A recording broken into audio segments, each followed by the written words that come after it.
The ancient enlightened Hindu civilization existed in 56 nations with 200 Hindu kingdoms, 1700 Hindu provinces, and 10,000 Hindu traditions. Some of the ancient Hindu kingdoms that have produced revered incarnations of Hindu history include the Pandya Samrajyam.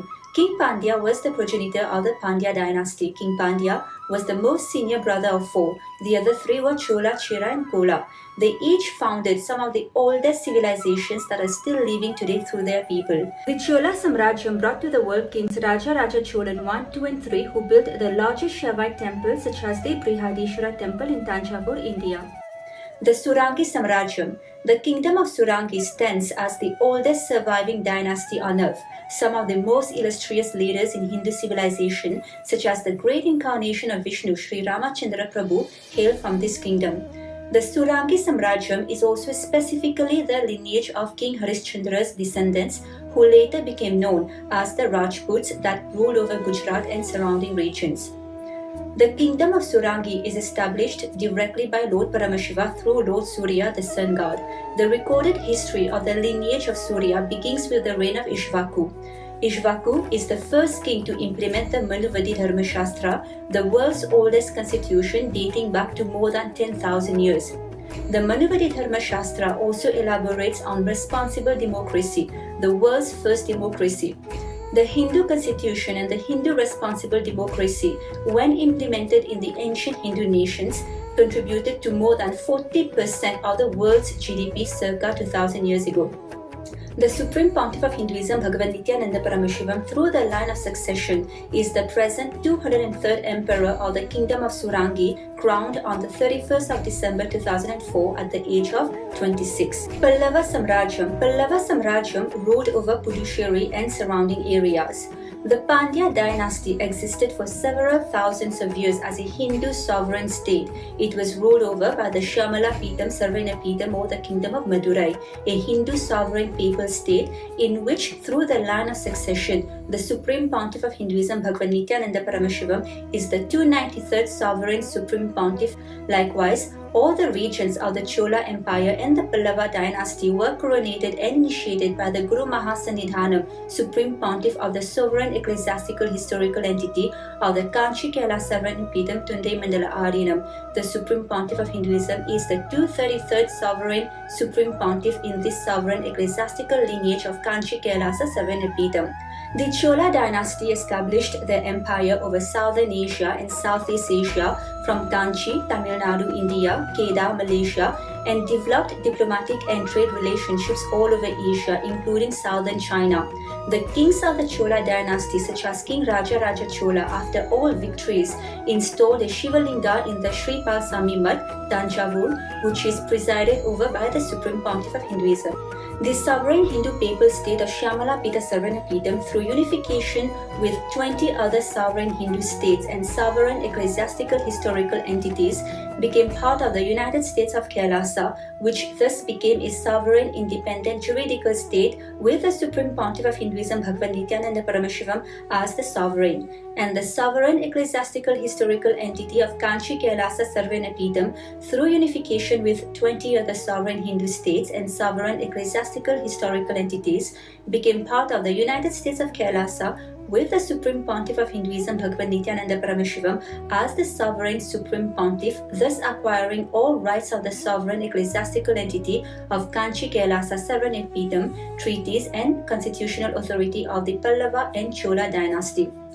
Unfortunately, like indigenous people from all over the world, indigenous Hindu communities globally have been subjected to centuries of ethnocide and genocide. Hindus have been orphaned through centuries of persecution, slavery, oppression, forced labor, sexual exploitation, colonization, massacres, brutalities, and worse crimes of genocide, which killed more than 400 million Hindus, pushing them into generations of homelessness and statelessness.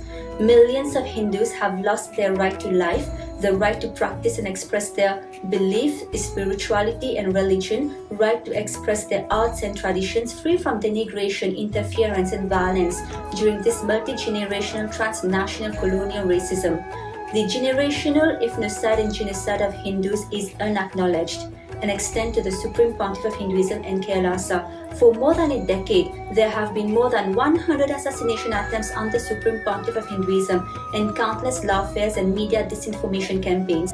The United Nations upholds KAILASA's privileges while recognizing KAILASA's inherited unbroken historical sovereign status as per the preamble of both the UN Convention on Diplomatic Relations and the UN Convention on Consular Relations that declares that historical rules of customary international law continue to govern, and confirms that all nations from ancient times have recognized privileges and immunities of sovereign entities of differing constitutional and social systems, and requires that a state shall not discriminate as between states, including a historical form of statehood.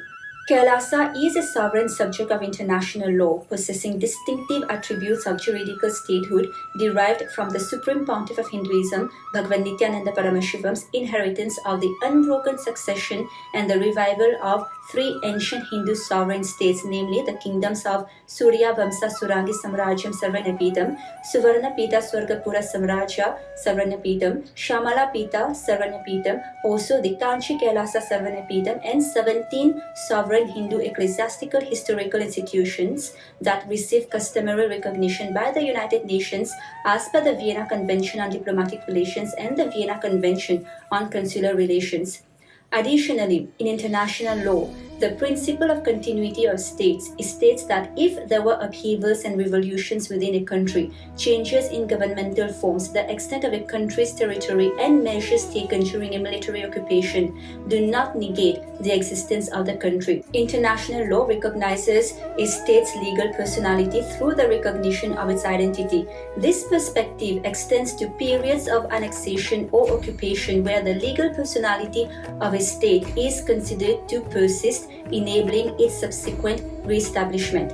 Historical examples dating back to the 18th century and including cases like Portugal and Genoa, as well as instances of state re-establishments after the Vienna Congress of 1815. More recent examples such as Poland, Ethiopia, Czechoslovakia, Albania, and Austria during and after World War II serve as modern instances of state re-establishment, offering additional evidence in favor of recognizing and preserving a state's legal personality over time. Just as any other state under international law, KAILASA should be afforded its due diplomatic recognition, privileges, and immunities. KAILASA is the revival of the ancient enlightened Hindu civilizational nation with its own sovereign territory. It is the first and only sovereign state for all the 2 billion born and practicing Hindu diaspora worldwide, led by the Supreme Pontiff of Hinduism, Bhagwan Nithyananda Paramashivam. Unlike any other modern nation, the United States of KAILASA provides a base for the revival, preservation, and central administration of Hinduism, similar to the Vatican, which serves as a central administration hub for the Roman Catholic Church.